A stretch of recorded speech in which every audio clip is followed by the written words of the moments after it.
안녕하십니까. 박정호의 손에 잡히는 경제 플러스 박정호입니다. 전국 미분양 주택이 빠른 속도로 쌓이고 있습니다. 어제죠.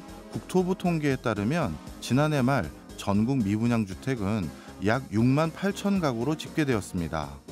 정부에서 미분양 위험 수위라고 정한 기준 6만 2천 가구를 훌쩍 뛰어넘은 수치인데요. 연말엔 10만 가구를 넘어설 수도 있다는 전망도 나오고 있습니다. 그만큼 최근 부동산 경기가 위축됐다는 얘기입니다. 이런 부동산 미분양 문제는 금융시장으로도 전이될 수 있는 큰 사안이기도 하죠. 이 때문에 건설업계에서는 정부가 나서서 미분양 아파트를 매입해달라는 목소리까지 나오고 있는 상황인데요. 하지만 정부는 상황을 좀 다르게 해석하고 있는 것 같습니다. 왜 그런 걸까요?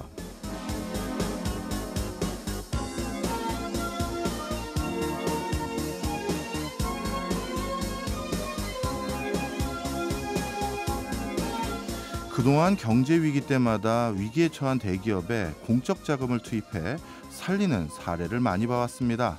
마찬가지로 이번에 정부가 나서서 건설사의 미분양 문제를 해결해 주다 보면 건설사들은 잘못되면 정부가 나서서 해결해 주겠지 하는 기대감을 갖게 되고 방만 경영을 하게 되는 도덕적 해이가 발생할 수도 있을 겁니다. 건설사의 어려운 상황도 이해 안 가는 것은 아니지만 수요 예측을 잘못한 책임도 없다고 할 수는 없겠죠. 물건이 안 팔리면 판매자가 가격을 내리는 게 일단 상식이죠. 건설사의 자구 노력이 먼저가 아닌가 생각합니다. 2월 7일 화요일 박정호의 손에 잡히는 경제 플러스 광고 듣고 시작합니다. 한 가지를 꼭 집어서 깊게 제대로 알아보는 공부왕 이종훈. 오늘도 이종훈 작가와 함께합니다. 어서 오세요. 어서 오세요. 안녕하세요. 어서 오세요를 왜 따라하죠? 정신이 없습니다. 예, 아유 저도 왔으니까요. 네. 자, 오늘은 뭘 또 공부해 볼까요? 오늘은 최근 글로벌 경제에 없어서는 안 되는 존재, 산소 같은 존재. 예. 뭘까요? 너무 많아서 우리가 흔히 쓰지만 잘 느끼지 못하는 국가 경제에 없어서는 안 되는 것, 그 중에 하나가 바로 위성 항법 시스템 GPS인데요. 아, 맞아요. 오늘 GPS에 대해서 얘기해 볼까 합니다. 요즘 진짜 이거에 대한 의존도가 절대적이죠. 그렇죠. 저도 지금 여기 상암 MBC까지 오는데 GPS의 내비게이션을 이용해서 왔으니까요. 요즘은 네. 사실 GPS 내비게이션을 쓰면서 좀 머리가 좀 태화되는 것 같은 느낌도 들어요. 사실 저는 이 내비게이션 때문에 GPS도 많이 이용하기도 네. 하지만요. 그거 말고 제가 휴대폰 이런 걸 자주 잊어버려요. 어디다 잃어버렸는지 몰라요. 휴대폰 위치 정보. 예, 그래서 위치 정보할 때 이 GPS가 정말 더 유용하더라고요. 저는 가장 유용하다고 생각되는 게 네. 뭐 지인들과 약속을 정하잖아요. 네. 약속을 정해서 그 음식점을 찾아갈 때, 네. 그 버스 정류장이라든지 그렇네요. 아니면 뭐 전철역에서 내려서 걸어갈 때 GPS를 켜놓고 가면 내가 올바른 방향으로 가고 있는지 똑바로 찾아가는지를 다 알려주니까 너무 편하더라고요. 뭐 저희들도 지금 대화 나누는 것처럼 GPS가 일상생활에는 유용하긴 한데 네. 경제적으로도 이게 영향이 큽니까? 경제에 대해서 뭐 교수님뿐만 아니라 많은 분들이 그렇게 생각하실 것 같아요. GPS 뭐 다 쓰고 있지만 이게 경제에 뭐 얼마나 큰 영향을 준다고 산소 같은 존재라는 이야기하자냐 이렇게 얘기하실 수 있는데 숫자로 한번 예를 들어보겠습니다. 예. 지난 2017년에 영국 정부가 GPS와 관련된 GPS가 국가 경제에 미치는 영향에 대해서 보고서를 작성한 적이 있거든요. 근데 이 보고서에 따르면 닷새, 즉 5일 동안 GPS 장애가 발생하면 영국 경제에서는 약 50억 파운드 이상, 우리 돈으로 약 7조 6천억 원 이상의 경제적 피해가 발생한다고 합니다. 어마어마하네요. GPS가 없으면 영국에서 하루에 1조 4천억 원 이상의 경제적 손실이 발생한다는 거예요. 일단 숫자가 커서 놀랍긴 한데 네. 이 1조 하루에 1조 4천억 원이나 피해가 발생하는 뭐 구체적인 근거도 거기 나왔나요? 네, 나왔죠. 예. 일단 GPS가 멈추면 그 순간 위치 정보 기반 서비스는 모두 셧다운된다고 봐야 돼요. 예. 그렇죠? 당장 자동차에 있는 내비게이션부터 멈추니까 출퇴근에 불편합니다. 아, 그렇죠. 출퇴근하려면 운전에 더 많은 집중력과 주의력이 요구되고요. 또 항공기와 선박들도 역시 GPS 항법 시스템을 다 갖추고 있습니다. 아, 그렇겠네요. 이것도 멈춥니다. 근데 항공기와 선박에는 컨테이너, 물류가 들어가 있죠. 네. 이 물류들이 사실 배송되는 시간이 늦어져요. 게다가 하적되는 시간도 늦어집니다. 네. 항구라든지 공항에서 이 컨테이너들을 하적할 때 역시 GPS에 의존하거든요. 그러면 물류 흐름 전체가 지연되고 뒤엉켜버려요. 제 시간에 물류들이 배송되는 시스템이 모두 멈추게 되면 우리가 마트나 슈퍼마켓에 가도 네. 내가 원하는 물건이 진열장에 없을 수가 있어요. 그렇겠네요. 그리고 우리가 택배를 주문했을 때 물건을 받게 되는 시간 또한 지금보다 훨씬 더 길어질 수밖에 없죠. 또 GPS가 멈추면 물류의 흐름뿐만 아니라 생산 흐름에도 굉장히 큰 차질이 빚어집니다. 이게 무슨 말이냐면 공장에서 뭔가 물건을 만들려면 네. 부품이나 자재가 있어야 되잖아요. 예. 부품이나 자재 배송이 지연된다. 그렇죠. 그리고 부품이나 자재가 언제 도착할지 모른다. 이러면 지연되면 공장 가동을 멈춰야 될 거고, 그리고 이 부품과 자재가 언제 올지 모른다면 사실은 계획을 세울 수가 없어요. 생산 계획을 세울 수가 없어져요. 그러니까 생산에서부터 물류까지 산업 전 부분에 피해와 충격을 가져다 줄 수밖에 없다. 이렇게 보고 있는 건데요. GPS가 이러다 보니까 이 GPS 관련된 저서를 쓴 이 핀포인트라는 책을 썼는데, 이 책의 부제가 GPS는 어떻게 세상을 바꾸고 있는가라는 책인데요. 네. 이 책을 쓴 사람이 그렉 밀러라는 사람입니다. 근데 이 책을 보니까 그렉 밀러가 GPS의 가치를 대체 불가능, GPS의 가치를 묻는 건 산소의 가치를 묻는 것과 다름없다. 이렇게 썼더라고요. 그래서 제가 오늘 산소 같은 존재 이렇게 표현을 해봤습니다. 말씀을 쭉 듣고 보니까 진짜 GPS가 산소와 같은 동급으로 여겨지는 게 일리가 있다고 생각도 드는데 갑자기 궁금합니다. 네. 이렇게 중요한 GPS 누가 만든 거예요? 미국 펜타곤, 미국 국방부가 만들었어요. 네, 이게 원래 군사적 목적으로 만들었어요. GPS는 글로벌 포지셔닝 시스템의 약자거든요. 예. 근데 미국 펜타곤이 1978년에 첫 GPS 위성을 발사하면서 시작이 됐고, 지금 미국 같은 경우에는 GPS 위성 31개를 운영을 하고 있는데, 우리가 흔히 GPS를 위성 항법 시스템을 통칭하는 말처럼 쓰고 있는데 네. 정확하게 말하면 GPS는 미국에서 만들고 운영하고 있는 위성 항법 시스템입니다. 그냥 쉽게 해서 미국산 제품 쓰는 거랑 똑같이 네. 하면 되는 거예요? 그러니까 중국 같은 경우 이 GPS가 아니에요. 그래요? 베이도우라고 해서 예. 중국 자체 위성 항법 시스템을 써요. 하지만 우리가 복사기 얘기할 때 제록스라고 하잖아요. 예. 복사기를 만드는 회사의 하나인, 그리고 처음 발명한 회사인 일종의 제록스라고 대명사가 됐죠. 하잖아요. 그러니까 예. 위성 항법 시스템도 우리가 그냥 미국이 가장 먼저 개발했고 사용해왔으니까 GPS 이꼴 위성 항법 시스템 이런 식으로 통칭해서 부르고 있다. 이렇게 보시면 되는데, 원래 GPS 연구는 처음 소련이 스푸트니크 1호를 발사했을 때 그때 충격을 받은 미국 정부 차원에서 연구를 하기 시작한 거예요. 사실은 GPS, 지금의 우리가 쓰는 GPS 형태로 연구를 한 게 아니고 스푸트니크 1호가 어디 있는지를 찾으려고 연구를 하기 시작했는데, 이걸 하다 보니까 스푸트니크 1호 위성이 어디 있는지를 알아냈어요. 예. 미국에서 알아냈는데 역으로 생각해 본 거죠. 야, 그러면 위성에서 땅에 있는 우리의 위치도 알 수 있지 않을까? 그렇겠죠. 라고 생각을 한 거예요. 예. 근데 개념적으로는 1960년대 이 개념을 가지고 연구를 시작했는데, 예. 그러려면 시계가 굉장히 중요합니다. 위성의 초정밀 시계. 그러니까 오랜 세월이 지나도 거의 오차가 발생하지 않는. 우리가 흔히 이제 좋은 시계, 명품 시계를 찬다고 해도 30년에 뭐 1, 2초씩 늦어진다 뭐 이런 얘기 하잖아요. 예, 그렇죠. 근데 위성에 들어가는 시계 같은 경우는 100만 분에 뭐 34초, 30초 뭐 이런 식으로 늦어져야 돼요. 예. 그리고 뭐 늦어질 가능성을 한 300만 년까지 잡아야 되는 그런 시계가 필요한데 당시에는 없었거든요. 예. 근데 세슘 시계라고 해서 예. 일명 원자 시계라고 하는 예. 정밀도를 극도로 높인 시계가 나오는 1970년대부터는 이 GPS 연구가 활발해지기 시작하죠. 그러면서 1978년에 첫 번째 GPS 위성을 펜타곤이 발사하면서 GPS가 시작됐는데, 펜타곤이 GPS를 개발한 목적은 딱 하나예요.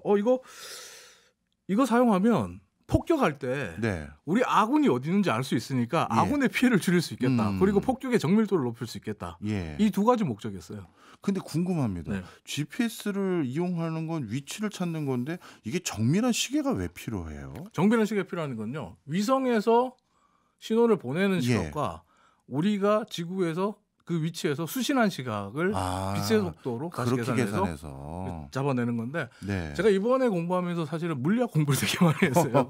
GPS 같은 경우는 우리는 사실 지구에 사는 게 평면 2차원에 사는 게 아니라 3차원에 살잖아요. 그렇죠. 예. 근데 미국 같은 경우에 지구 궤도를 6개로 나눠서 3차원에 있는 우리의 위치를 파악하기 위해서 위성 4개를 배치해요. 위성 네. 4개를 배치하는 이유는 위성이 2개가 교차하면서 그 원을 만들 때 원에 이제 만나는 지점, 네. 아래 위 만나는 지점을 일단은 포착을 합니다. 예. 그리고 근데 우리가 그렇게 되면 위에 있는지 아래에 있는지 모르잖아요. 예. 근데 세 번째 위성이 등장하면서 네. 다시 그 원과 교차하는 지점을 찾으면 아래나 위에 있는 걸 찾아낼 수 있는 거예요. 고도를 말씀하시는 예, 거예요? 그렇죠. 그걸 위해서 3차원을 위해서 하는데 정밀도를 높이기 위해서 위성 4대를 배치하거든요. 예. 그러니까 최소 GPS가 운영되려면 미국 같은 경우는 24개의 위성이 필요한 거죠. 네. 근데 어쨌든 이걸 이제 미국이 1970년대 후반에 그러니까 펜타곤이 정말 세금을 수조 원을 써가면서 만들었단 예. 말이에요.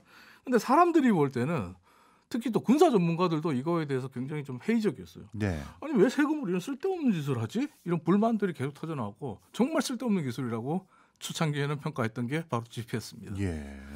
왜 그렇게 얘기했냐면 사람들이 생각할 때 그런 거죠. 내가 어디 있는지 내가 제일 잘 알지. 그걸 뭘 위성을 통해서 알아내야 돼. 그리고 폭격을 한다? 기본적으로 내 눈으로 지금 적의 기지를 보고 그 좌표를 다 찍어서 주는데 그럼 뭐가 문제냐. 그게 제일 정확하지. 네, 이게 정확하지. 예. 이런 장치가 왜 필요하냐. 게다가 눈에 보이지 않는 저 우주에 있는 위성이 쏘는 신호를 믿으라고? 내 육감과 내 눈을 믿겠어. 그렇죠. 라고 이제 실제 군사 작전을 수행하는 사람들까지 그렇게 생각해 버리니까 네.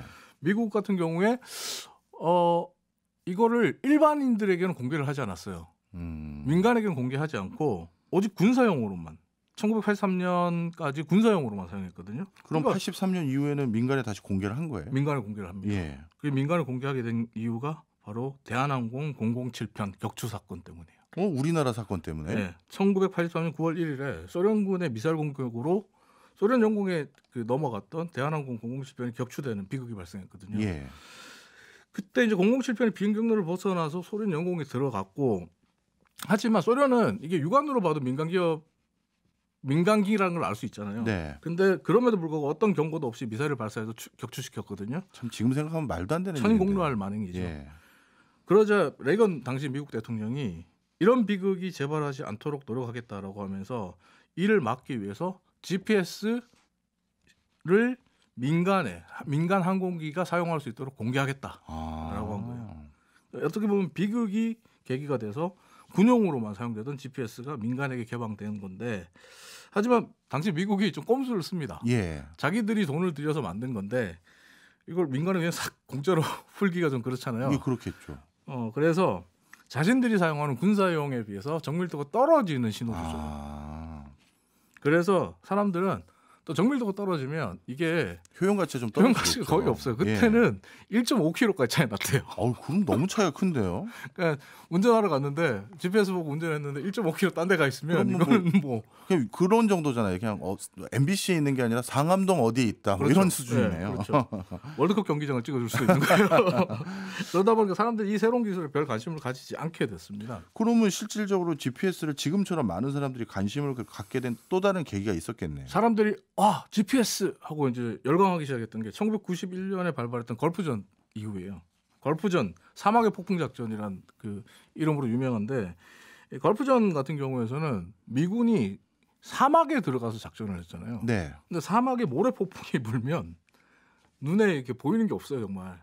시계가 현저히 떨어지잖아요. 예.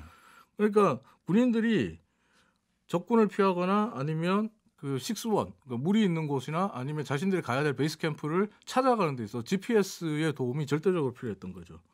그래서 GPS 수신기가 사막에서 미군들의 생존의 필수품이다 라는 이야기가 나왔는데, 당시에 미군이 문제는 펜타곤에서 GPS 수신기를 그렇게 많이 보유하고 있지 않았기 때문에 군사들이 가족들에게 편지를 보냅니다. 나 그냥 민간에 나와 있는 GPS 기기 하나만 사다 줄래? 보내줄래? 라고 해요. 이때 가장 많이 팔리고 주목받았던 GPS 수신기가 바로 GPS의 명가라고 불리는 가민이라는 미국 회사인데요. 네, 저도 이 제품 한번 본 적 있습니다. 가민은 지금 자전거 동호인 분들은 다 아실 거예요. 그럼요. 자전거에 이렇게 탁 끼워서 맞아요. 많이 쓰시니까. 저도 그런 용도로. 그래요? 예. 네. 가민 역시 걸프전을 계기로 엄청난 성장을 거두게 되는데, 걸프전 이후에 미국 국방부가 가민의 최대 고객이 돼요. 펜타곤이 최대 고객이라는 건 이 회사가 성장할 수밖에 없잖아요. 그렇죠. 그래서 설립한 지 5년 남짓됐던 1995년에 연간 매출이 1억 달러, 우리 돈으로 1250억 원을 돌파하고 연간 순이익이 288억 원에 달하는, 순이익률이 20%가 넘는 우량 기업으로 거듭나게 됩니다. 그리고 90년대 후반에 GPS 기술의 디지털 지도를 결합한 차량용 내비게이션을 내놔요. 네. 그러면서 1997년에 첫 번째 내비게이션 제품이 나오고 단숨에 GPS 시장에 세계 1위로 올라서게 되는데 이건 뭐 맛본 사람들은 당연히 쓸 당연히 수밖에 쓰죠. 없죠. 예. 게다가 차량도 차량이지만 선박들이 선박들. 미국이나 유럽은 또 요트를 많이 타잖아요. 그렇겠죠. 그러니까 선박에서 이게 꼭 필수품처럼 되니까 불과 5년 만에 매출이 3억 5천만 달러, 4,386억 원으로 뛰어요. 네. 그러다 보니까 2000년에 나스닥 상장까지 하거든요. 가민이. 그때 가민이 닷컴 버블 이후에 최고의 IT 기업이라는 평가를 받으면서 네. 나스닥에 들어갑니다. 그리고 2008년에 시가총액이 4조 원을 넘어섭니다. 이야. 근데 2008년부터 이 시가총액을 한 번도 올라오지 못해요. 급격한 내리막길을 타게 됩니다. 네. 그럼 나름대로 GPS 쓰임은 더욱더 늘어나는 것 같은데 이 좀 내리막길을 걷게 된 건 왜 그런가요? GPS 산업은 말씀하신 대로 2008년 이후에 더 커져요. 예. 그 연평균 GPS 산업의 성장률이 23% 이상 되거든요. 와, 그럼 가민도 어마어마하네요. 세계 1위 기업이었으니까 예. 그에 걸맞게 성장을 해야 되잖아요. 예. 근데 그러질 못했어요. 왜? 애플의 아이폰 때문이에요. 아이폰이 왜요? 2007년에 세상에 처음 등장한 아이폰은 예. 스마트폰이란 이름인 동시에 GPS 기기예요. 그렇구나. GPS 수신기예요. 따로 살 필요가 없는 거네요. 그렇죠. 예. 게다가 가볍죠. 네. 작죠. 가민은 휴대가 좀 불편하고 예. 여러 가지 뭐 무거운 부분도 있는데 여기에 스마트폰이 나온 다음에 구글이 지도 앱 서비스를 해버립니다. 네. 그러니까 GPS 수신기가 스마트폰이 대체하게 되고 지도 앱이 구글이 내놓으니까 이제 가민이 완전히 밀려나게 돼버리죠. 그리고 차량용 내비게이션도 사실은 내비게이션을 차에 설치해서 쓰시는 분도 계시지만 그거 안 쓰고 휴대폰에 앱을 이용하시는 분도 많잖아요. 그렇죠. 내비게이션 앱들 이용하시는 분 많다 보니까 그러다 보니까 가민이 시가총액이 최고점 대비 90%가 날아가요. 거의 폭락했네요. 예. 그러니까 스마트폰 시장이 GPS 시장을 어떻게 보면 완전히 바꿔놓고 더 빠르게 성장시킨 계기가 됐는데 글로벌 위치 기반 서비스 마켓 트렌드 리포트를 보니까 글로벌 위치 기반 서비스 시장이 2025년까지 우리 돈으로 163조 원 수준으로 성장할 거라고 합니다. 네. 2025년이면 얼마 안 돼요. 야, 어마어마하네요. 그리고 국내 시장 역시 2조 7천억 원에 달할 거라고 합니다. 예. 때문에 우리나라 역시 우리만의 위성 항법 시스템, 즉 미국의 GPS가 아닌 KPS를 개발하고 KPS 위성을 쏘아 올리기 위해서 지금 굉장히 분투하고 있는 중입니다. 아니 미국에서 GPS 관련해서 서비스를 충분히 제공해주는 어떤 기존의 시스템이 보편적으로 쓰는데 왜 KPS를 또 만들어야 될 이유가 있나요? 두 가지 이유가 있습니다. 첫 번째는 군사 안보 목적. 예. 현재 미국 정부는 GPS 시스템을 운영해서 연간 10억 달러의 미국 국민들의 세금을 쓰고 있거든요. 예. 그렇기 때문에 어느 날 갑자기 트럼프 대통령처럼 주한미군 방위비를 증액하겠다 뭐 등등 다른 나라를 위해서 돈 안 쓰겠다는 대통령이 나타나거나 정치인들이 나타나면 미국 정부가 과거에 그랬듯이 민간용 신호의 정밀도를 확 떨어뜨리거나 아니면 최악의 경우 GPS를 꺼버릴 수가 있어요. 미국 다른 나라에 보내주는 예. 걸. 그러면 우리는 GPS가 없는 세상, 즉 앞에서 말했던 우리 경제의 산소가 사라지는 상태가 와요. 이러다 보니까 미국과 적대적인 관계에 있는 러시아와 중국은 이미 자체 위성 항법 시스템을 구축해서 운영하고 있고 또 유럽연합과 일본은 미국의 우방이지만 혹시 모를 비상 상황에 대비해서 자체 위성 항법 시스템을 구축해서 운영을 하고 있습니다. 우방마저 이걸 우려할 정도라면 우리도 필요한 이유가 충분히 이것만으로도 있을 것 같은데 두 번째는 뭡니까? 두 번째 이유는 보다 더 정밀한 정보를 바탕으로 IT 산업, 4차 산업을 발전시키려면 이게 필요해요. 무슨 말이냐면 4차 산업이 대표적인 부분이 자율자동차, 드론, 뭐 AI, 우주항공이잖아요. 근데 GPS가 다 필요합니다. 네. 위치, 항법, 시각 정보가 초정밀 정보로 제공이 돼야 되는데 지금 미국에서 제공하고 있는 GPS 같은 경우는 아직까지 우리나라에서 적용하기에는 그만큼은 안 돼요. 그러니까 우리가 가까운 미래를 상상할 때 무인차를 타고 출퇴근하고 드론이 던져주는 택배 상자를 받는다 이런 상상을 하잖아요. 네. 근데 이걸 하려면 정확도가 높아야 됩니다. 정확도가 떨어지면 무인 택시가 엉뚱한 데 가겠죠. 그리고 드론이 택배 상자를 엉뚱한 데 주겠죠. 근데 그 정확도는 누가 제공하느냐? 어디에서 나오냐? 이걸 생각해 보시면 왜 한국형 자체 위성 항법 시스템이 필요한지, KPS가 필요한지 쉽게 이해되실 겁니다. 네. 그러면 미국의 GPS 못지않은 우수한 성능의 KPS 이거는 네. 개발이 이미 완료는 돼 아니요, 있나요? 2035년을 목표로 지금 개발 35년이요? 중입니다. 네. 그럼 아직까지는 미국의 GPS에 상당 부분 의존해야 의존해야 되네요. 되죠. 사실 미국이 GPS를 개방해 준 것도 사실 고마운 일이에요. 뭐 그러다가 갑자기 그 마음 바뀌어가지고 꺼버리면 또 이것도 그게 이제 군사 안보 목적이죠. 그러니까 러시아나 중국은 미국을 못 믿잖아요. 네. 그래서 미국도 언제든지 이 GPS를 가지고 보복할 수 있다고 생각하기 때문에 중국이나 러시아는 자체 그 위성 항법 시스템을 갖추고 있는데 중국이 50개 이상을 쐈어요. 50개 이상을. 50개 이상을 배치하면서 사실은 4차 산업의 주도적인 세력으로 떠오르겠다는 의도를 깔고 지금 GPS 산업을 육성하고 있는 겁니다. 네. 오늘 이종희 작가님하고 말씀 나눠보니까 GPS가 우리 예전에 2000년대 초반 랜선 깔았던 것과 똑같이 네. 바로 그런 역할을 앞으로 하는 맞습니다. 거네요. 예, 오늘 또 새로운 세상 제대로 배워봤습니다. 지금까지 이종훈 작가였습니다. 고맙습니다. 감사합니다. 저희는 광고 듣고 입으로 돌아오겠습니다. 키워드로 경제를 이해하고 세상 보는 눈도 키워보는 시간이죠. 키워드 경제 시간입니다. 오늘 키워드는 남국민 뉴스 큐레이터가 가지고 오셨습니다. 어서 오세요. 예, 안녕하세요. 네. 오늘은 어떤 키워드입니까? 예, 오늘의 키워드는 코로나 대유행으로 2020년 10월 달에 도입된 실내 마스크 착용 의무가 해제된 2년 3개월 만에 해제됐죠. 지난달 말에 해제됐는데 오늘은 그래서 포스트 마스크를 가져왔습니다. 예. 뭐 어떻게 우리 기자님은 요즘 벗고 다니세요? 아니면 아직까지 착용하고 다니세요? 저는 이게 많이 답답했어서 예. 가급적이 벗고 다니는데 예. 이게 다 벗고 다니는 건 아니고 실내 마스크 의무가 해제된 거거든요. 예. 그래서 대중교통이나 의료기관에서는 써야 돼서 저는 좀 대중교통 많이 이용하는 편이다 보니까 많이 쓰고 다니는 편입니다. 예, 제 주변 사람들도 좀 보니까요. 저희들처럼 뭔가 말을 좀 많이 해야 되는 직업군에 해당되시는 분들은 좀 답답하셨었는지 많이 벗고 예, 다니시는데. 맞습니다. 근데 일반인들 분들은 아직까지 착용을 꽤 많이 하는 것 같더라고요. 저도 이렇게 저희가 이렇게 많이 쓰고 다닌다 인식조차 안 하고 살잖아요. 예. 근데 얼마 전에 제 친구 중에 미국에서 유학을 하는 친구가 예. 이번에 방학을 해서 들어왔는데 만나서 한 얘기가 처음 하는 말이 한국 사람들은 왜 이렇게 마스크 많이 쓰고 다니냐고 물어보더라고요.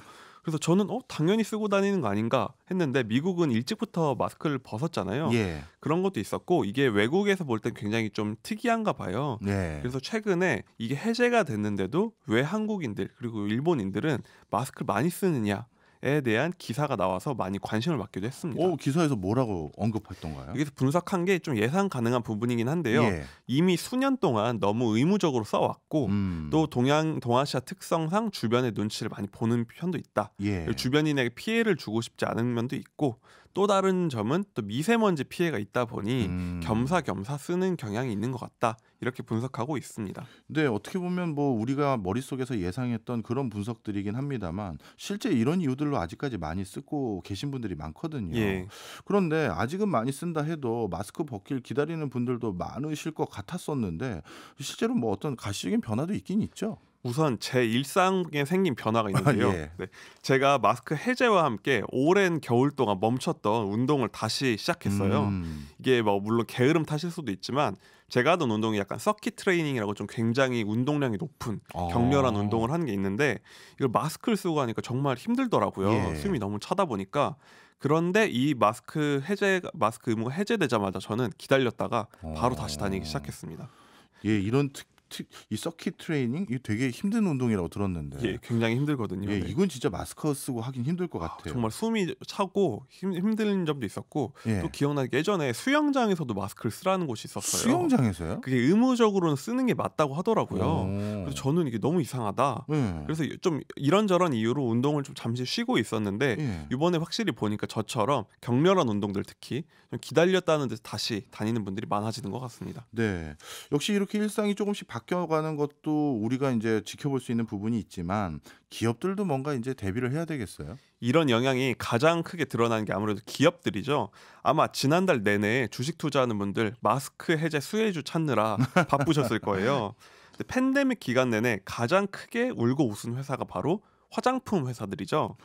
울고 웃었다니까 더 이상한데 저는 무조건 울었다고 생각했는데. 이게 왜 그러냐면은 예. 굉장히 울었다가 예. 조금이라도 뭔가 풀리거나 해제되는 것 같다 하면 또 오르고 예, 이렇게 예. 부침을 반복한 건데요. 네. 이번에 이 마스크 실내 마스크 해제에 수혜를 받았죠.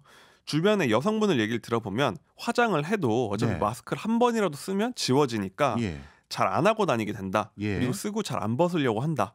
는 분들이 많았는데 아예 색조 화장을 포기했던 분들이 이제는 다시 시작한다. 네. 이제 화장대를 다시 보니까 물건이 없어 떨어진 것도 있고 네. 하니까 많이 사나 봐요. 네. 그래서 GS 샵에서 일하는 유통업체에 따르면 지난달 마지막 주 한 주 동안 색조 화장품 매출이 1.5배 증가했고요.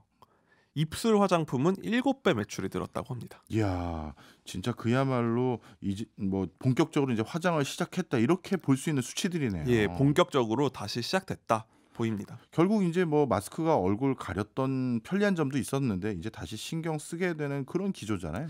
이 마스크 벗는 거에 대해서 굉장히 좀 섭섭한 사람들도 있고 예. 뭐 물론 반가운 분들도 많지만 그런 분들이 있을 것 같아요. 예. 그 중에 하나가 이게 특히 외모 관련해 가지고는 좀 가리고 다니니까 편한 점도 있고 좀 여성분들은 화장하는 경우가 많다 보니 좀 편하게 느끼는 분들이 많았는데 좀 비슷한 고민을 하는 것 같습니다. 네. 마스크를 벗으면 이 피부나 외모에 대한 고민. 그래서 저도 주기적으로 피부과를 가는 편인데요. 예. 최근에 가니까 확실히 사람이 늘었더라고요. 그래서 물어보니까 이 한 주 동안 최근에 좀 는 것 같아요. 말씀도 하시는데 이게 통계로도 확인이 됩니다. 이게 온라인 쇼핑몰들을 통계를 보니까 지난달 마지막 주에 피부 관리기 매출이 2배가 뛰었다고 합니다.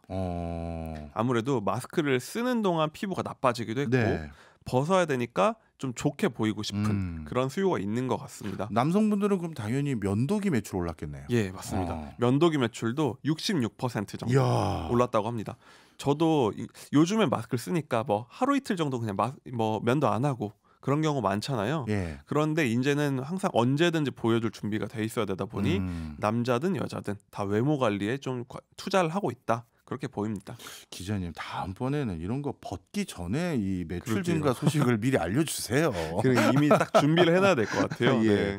자, 그다음에 저도 개인적으로 변화 말씀드리면 제 주변 지인들이 요즘 부쩍 이렇게 저녁 모임 하자고 하더라고요. 네네. 그런 것도 좀 변화가 있나요? 확실히 많아지고 있는 것 예. 같아요. 이전까지만 해도 뭐 마스크를 어쨌든 쓰고 또 식당에서도 먹기 전에는 써라 이런 명분도 있고 하다 보니까 조금 조심스러운 경향이 있었는데 요즘에 신년이었잖아요. 또 확실히 모임 같은 거 할 때 부담이 적어지고 만날 때도 다 마스크 벗고 자유롭게 만나는 경향이 있는 것 같은데요. 이게 그냥 단순한 사적 모임뿐만 아니라 공적인 자리들, 특히 강좌나 뭐 이런 대규모 뭐 행사 같은 거 그런 경우 확실히 많아졌어요. 뭐 이제 교수님 많이 강의 같은 거 가보시면 네. 느끼시겠지만 마스크 쓰고 한두 시간 있는 게 참 쉬운 일이 아니잖아요. 그럼요. 뭐 앉아 계신 분들이 또 나이 많은 분들이 많으시고 어린이들도 많고 하니까 그런데 이 오프라인 강좌가 훨씬 편해졌다고 해요. 대표적으로 주민센터 같은 곳에서 많은 문화 강좌들을 운영하잖아요. 예. 그런데 팬데믹 기간 동안에는 좀 많이 폐강을 한 경우가 많았다고 합니다. 참가자들이 좀 마스크를 써야 되고 불편을 했는데 네. 올 봄을 맞아서 폐지됐던 강의들을 되살린 경우가 많은데요. 주로 요리, 뭐 춤, 요가 강좌 이런 것들을 재개한다고 해요. 이런 것들은 보통 장년층 노인분들이나 어린이 강좌들을 많이 듣다 보니까 가장 큰 수혜를 보고 있다고 하고요. 특히 또 백화점들도 많은 문화 강좌를 하는데 여기서도 올해 작년보다 10에서 20% 이상의 강좌 수를 늘려서 올해는 좀 대목을 노려본다. 하고 있다고 합니다. 지금까지 쭉 말씀을 들어봤더니 오프라인 중심으로 뭔가 영업 활동을 하는 곳들, 그다음에 화장품 회사들, 뭐 전반적으로 다 이 마스크 벗어서 호재로 작용하고 있는 기업들 또는 산업들인 것 같은데 혹시 마스크를 벗게 돼서 안 좋은 분야도 있습니까? 가장 직관적으로 떠오르는 건 아무래도 마스크 회사. 만드는 회사들. 이 회사들은 뭐 당연히 여기다가 모든 거를 걸었기 때문에 예. 정말 여기에 희비가 다 갈렸다고 할 수 있는데요. 팬데믹 시기에도 많이 나온 얘기죠. 마스크 회사 너무 많은 거 아니야? 네. 이런 얘기가 나왔는데요. 이게 개수를 찾아보니까 코로나 직전인 2020년 1월에 137개였다고 해요. 마스크 예. 제조업체가. 이게 식약처에서 딱 관리를 하고 있는데요. 여기가 지금 작년 기준 1,700개로 늘었다고 합니다. 그러니까 10배 이상 마스크 제조업체가 늘어난 거죠. 당연히 좀 그 후가가 부담되는 상황인데 마스크 해제가 되면서 줄줄이 망할 거다 얘기가 많은데요. 여기도 기업마다 희비가 갈린다고 합니다. 그러니까 저희가 마스크를 생산하는 업체들이 뭐 마스크 만드는 곳이 많진 않아요, 사실. 주요한 그 마스크 생산 업체들은 대기업들, 위생용품을 원래 만들던 곳이었거든요. 네.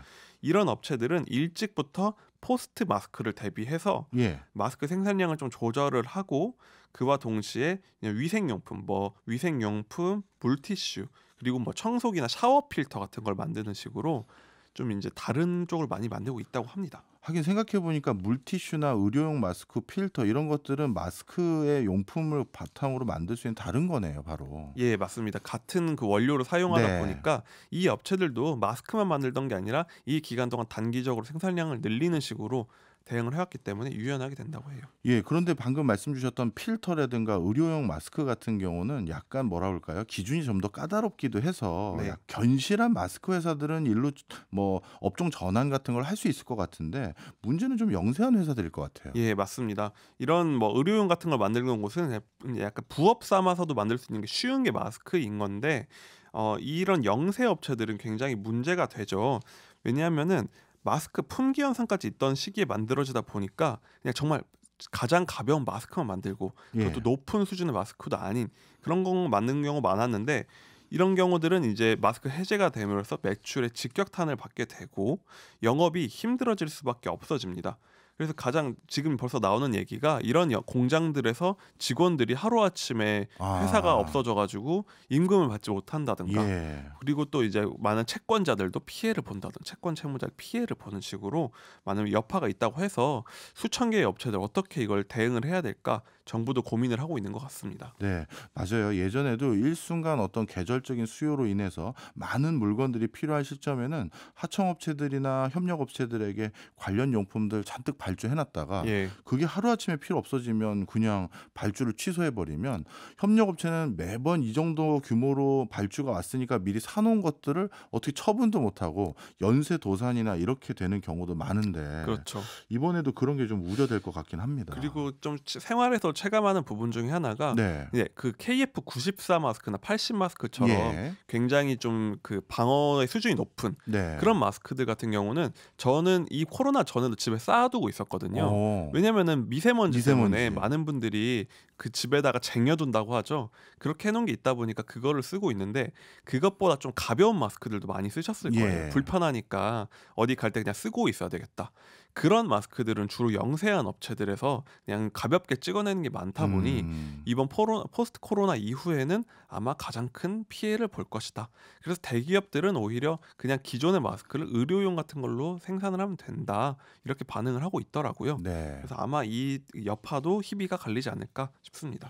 이게 마스크가 그래도 좀 고부가가치 제품이거나 좀 가격대가 있으면 요 국내에서 쌓인 것들 아직 그 개도국이나 후진국들은 코로나 확진 추세에 있는 곳도 많잖아요. 그렇죠. 그런데 좀 수출하면 좋을 것 같긴 하는데 우리나라 뭐 마스크 수출 이렇게 할 수가 있는 건가요? 한국 마스크가 네. 코로나 시기에 굉장히 인기를 끌었던 것 중에 하나가 한국산 굉장히 쓸모 있다. 예. 방어하는 그 수준이 높다. 이런 평가가 있었다고 해요. 네. 그래서 실제로 해외에 좀 이제 방역 수준이 낮은 나라 같은 경우에 당시에도 보내는 경우가 있었고요. 말씀하신 대로 지금 이런 마스크들을 더 상황이 안 좋은 그 개도국가에 좀 예. 보내주는 식으로도 활용할 수 있을 것 같습니다. 그리고 퀄리티 좋은 것들은 또 이것도 K 마스크로 결국에 그렇게 될 수도 알려질 있겠네요. 수 있지 않을까 그런 예. 기대도 해봅니다. 예. 자, 그다음에 이제 가장 궁금한 겁니다. 우리가 마음 편히 마스크는 벗었어요. 네. 그런데 이 마스크 벗었더니만 다시 코로나 확산 추세가 다시 급증하는 거 아니냐 이런 걱정들이 있거든요. 그렇죠. 최근 코로나 신규 확진자 수의 추이는 어떻습니까? 최근 이게 가장 큰 걱정거리였는데요. 예. 오늘 기준으로 하면은 코로나 확진자 수가 16,120명인데요. 이게 하루 전인 그러니까 어제와 비교하면 많이 1만 명 이상 증가한 수치인데 네. 이걸 보면은 많이 늘었다. 큰일 난 거 아니야? 그렇게 할 수가 들리는데요. 있죠. 예. 그런데요, 이거는 주말 기간 동안 검사가 줄어든 효과 예. 덕분이고요. 사실 일주일 전과 비교했을 땐 3,497명이 오히려 감소했습니다. 줄었네요. 네, 줄었는데요. 이게 왜 이번 주에 많이 관심을 가졌냐면요. 예. 보통 이런 조치를 하고 난 이후에 방역을 완화하거나 강화하고 난 다음에는 일주일에서 2주 정도 있어야 본격적인 영향이 나온다고 해요. 예. 근데 지금이 딱 일주일 지난 시점이라서 많이 관심을 가졌는데 다행히도 확진자가 오히려 준 거죠.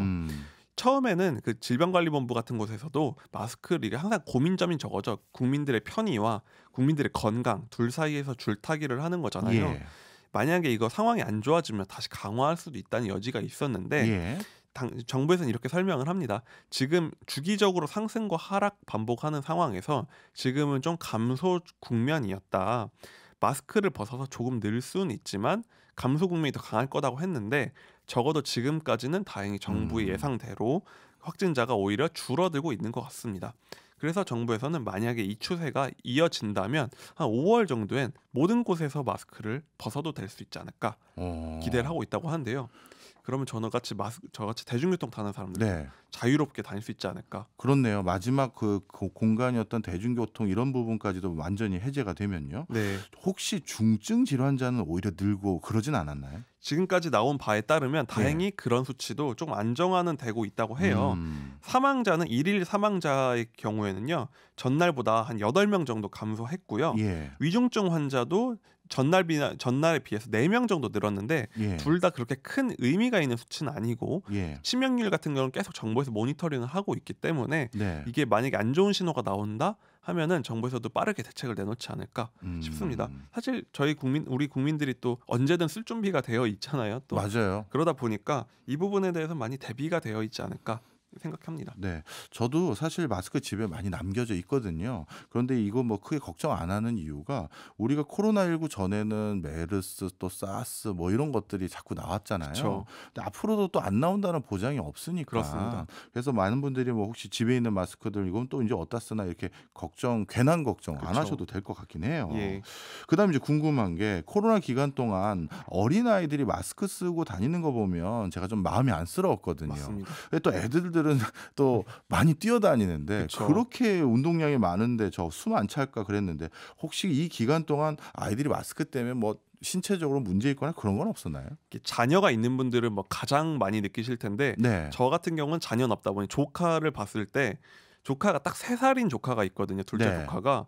근데 3살이 언제냐면은 이 아이는 코로나 이후에 태어난 거예요. 네. 그래서 이 아이는 어렸을 때부터 모든 사람이 항상 마스크를 쓰고 있는 걸 봤는데 이번에 처음으로 마스크를 벗은 거를 네. 보게 된 거죠. 예. 이제 어린이집에서도 그걸 보게 된 거고 예. 첫째 조카도 초등학교 학생인데 예. 이제는 물어보니까 너무 신기하다고 이렇게 뭐 사람들 마스크 벗고 다녀도 되냐? 왜 이렇게 궁금해한다고 하더라고요. 예.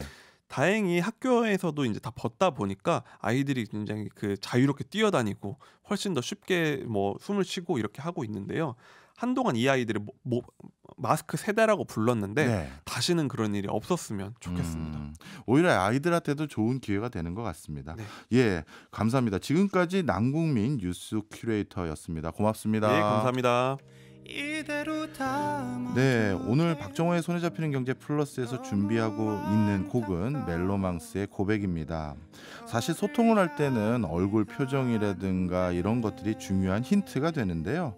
혹시 아직까지 마스크 뒤에 계신 분들이라면 이제 좀 더 적극적으로 소통하는 훈련 또는 소통하는 노력 기울이시면 어떨까 해서 이렇게 선곡해 봤습니다.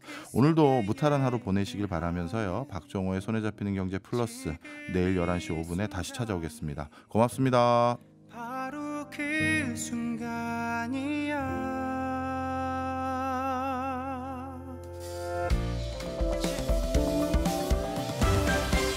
경제 생활의 플러스가 되는 아주 경제적인 시간. 박정호의 손에 잡히는 경제 플러스.